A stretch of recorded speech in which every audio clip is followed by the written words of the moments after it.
Assalamualaikum warahmatullahi wabarakatuh. Perkenalkan, nama saya Sofia Agustina Putri Utomo dengan NPM 225030040 dari Program Studi Pendidikan Bahasa dan Sastra Indonesia. Di sini saya akan menampilkan beberapa karya sastra untuk memenuhi tugas akhir Sejarah Sastra Indonesia. Yang pertama ada novel Salah Pilih karya Nursultan Iskandar. Novel ini menceritakan tentang kisah cinta seorang pemuda yang kaya bernama Asri dan juga seorang gadis yatim piatu bernama Asnah. Asnah diangkat anak oleh orang tua Asri yaitu Ibu Maryati. Asnah diam-diam mencintai Asri. Namun Asnah menyimpan perasaannya karena ia sadar siapa dirinya. Lagi pula adat mereka melarang pernikahan sesuku. Ibu Maryati menyuruh Asri untuk segera menikah. Oleh karena itu, Asri memutuskan untuk menikah dengan Saniyah yang merupakan putri bangsawan. Sayangnya, Saniyah mempunyai sifat yang angkuh dan tidak suka bergaul dengan orang yang tidak sederajat dengan dirinya. Karena pernikahan Asri dan Saniyah tidak didasari cinta, kehidupan rumah tangga mereka pun tidak bahagia. Saniyah marah karena merasa curiga terhadap perilaku Asri yang sering pulang terlambat atau bahkan tidak pulang. Karena kemarahannya sudah memuncak, Saniyah memutuskan untuk kembali ke rumah ibunya. Sesampainya di sana, Saniyah dan ibunya pergi keluar kota untuk bertemu dengan saudaranya. Namun sayangnya, di perjalanan, keduanya mengalami kecelakaan dan akhirnya meninggal. Sepeninggal Saniyah, Asri dan Asnah menikah. Benar saja, pernikahan keduanya mendapat ejekan dari orang-orang kampung. Agar terhindar dari ejekan dan fitnah, mereka berdua memutuskan untuk pindah ke Jakarta. Di akhir cerita, Asri mendapat surat dari negerinya untuk kembali pulang karena ia akan diangkat menjadi kepala negeri.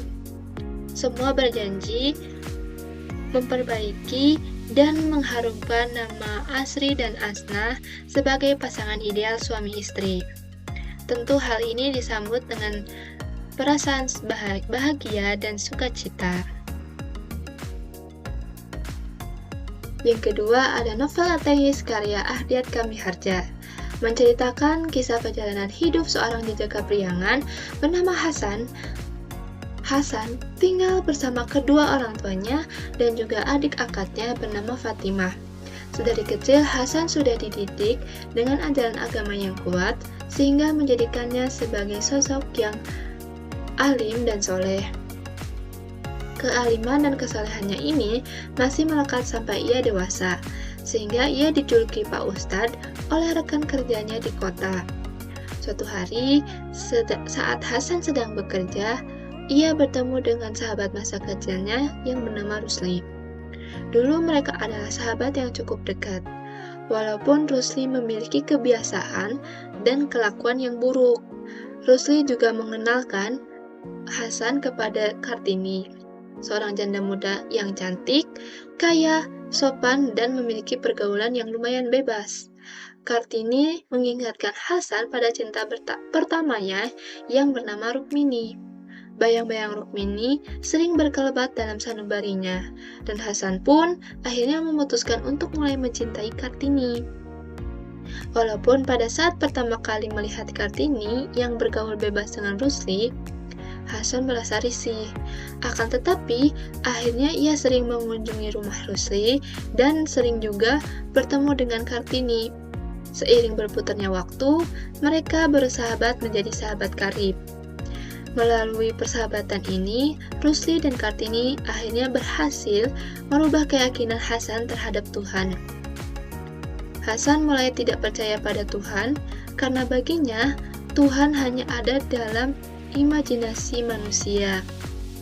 Keadaan ini bertambah parah setelah Hasan bertemu dengan Anwar yang menganggap dirinya sebagai Tuhan dan menjadi lebih parah lagi saat ia menikah dengan Kartini. Hasan pada waktu itu sampai berani mengolok kedua orang tuanya yang masih percaya pada Tuhan. Akibatnya, ia tidak diakui oleh ayahnya sampai meninggal. Ia baru sadar tentang kesalahannya melupakan Sang Pencipta saat ia bercerai dengan Kartini dan ayahnya meninggal. Ia kemudian kembali sholat dan berzikir kepada Tuhannya, yaitu Allah Subhanahu wa Ta'ala. Yang ketiga, ada novel Daun yang Jatuh Tak Pernah Membenci Angin. Daun yang Jatuh Tak Pernah Membenci Angin menceritakan tentang perjuangan hidup seorang pengamen yang akhirnya bisa berkuliah di luar negeri, bernama Tania dan adiknya bernama Dede. Saat itu, kaki Tania tertusuk paku payung dan ia diberi uang oleh laki-laki bernama Danar untuk membeli obat. Tidak hanya itu, Danar juga memberikannya sepasang sendal. Sejak saat itu, kehidupan Tania mulai berubah. Tania yang pada saat itu berusia 11 tahun, memanggil Danar dengan sebutan Oom yang masih berusia 25 tahun. Kemudian, Danar juga bersedia membantu Tania dan adiknya untuk kembali bersekolah. Ia dengan sukarela membiayai sekolah kedua kakak beradik, sekaligus membantu sang ibu untuk membuka usaha kecil. Selang 2 tahun, ibu berhasil memiliki kehidupan yang lebih baik karena bisnis kuenya yang laris manis.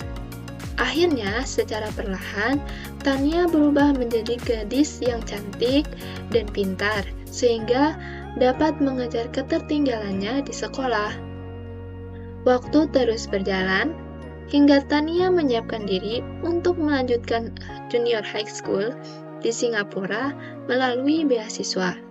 Ia lalu dinyatakan lolos sebagai penerima beasiswa. Rasa simpati dan kasihan Danar perlahan berubah menjadi cinta. Tanpa disangka, cinta tumbuh di antara keduanya hanya karena perhatian dan perlindungan. Demikianlah ketiga karya sastra yang saya tampilkan. Terima kasih. Wassalamualaikum warahmatullahi wabarakatuh.